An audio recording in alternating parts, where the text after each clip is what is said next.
విద్యా హక్కు చట్టంలో మార్పులు, కొత్త చిక్కులలో విద్యార్థులు. తెలంగాణ ప్రభుత్వం పాఠశాలలకు కొత్త క్యాలెండర్ను ప్రకటించాలని నిర్ణయం తీసుకుంది. ఈ క్యాలెండర్ ప్రకారం పనివేళలు మరో గంట పెరగబోతున్నట్లు సమాచారం.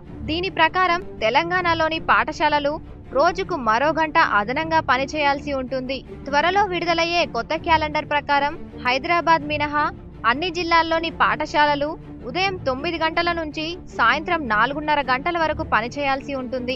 గంటలో మరో సబ్జెక్టును, వీటికి సంబంధించిన సిలబస్ ను కూడా క్యాలెండర్లో చేరుస్తున్నారు. పాఠశాలల పనివేళలు పెంచాలన్న తెలంగాణ రాష్ట్ర ప్రభుత్వ ఆలోచన ఉపాధ్యాయ వర్గాల్లో చర్చనీయాంశంగా మారింది. విడుదల కాబోతున్న విద్యా క్యాలెండర్లో రోజుకు 7:30 గంటలు 9 పీరియడ్ల పనివేళల్ని చేర్చబోతున్నారు. దీనిపై విద్యార్థి ఉపాధ్యాయ సంఘాల్లో భిన్నాభిప్రాయాలు తలెత్తుతున్నాయి. కొన్ని సంఘాలు దీన్ని సమర్థిస్తుంటే మరికొన్ని సంఘాలు దీనిపై అసంతృప్తి వ్యక్తం చేస్తున్నాయి. పాఠశాలల్లో సదుపాయాలు కల్పించకుండా పనివేళలు పెంచడమేంటంటూ ప్రశ్నిస్తున్నాయి. విద్యా హక్కు చట్టం ప్రకారం అలాగే హైకోర్టుకు ఇచ్చిన హామీ మేరకు పనివేళల్ని పాటించడం తప్పనిసరని కొన్ని అధికార వర్గాలు వెల్లడిస్తున్నాయి.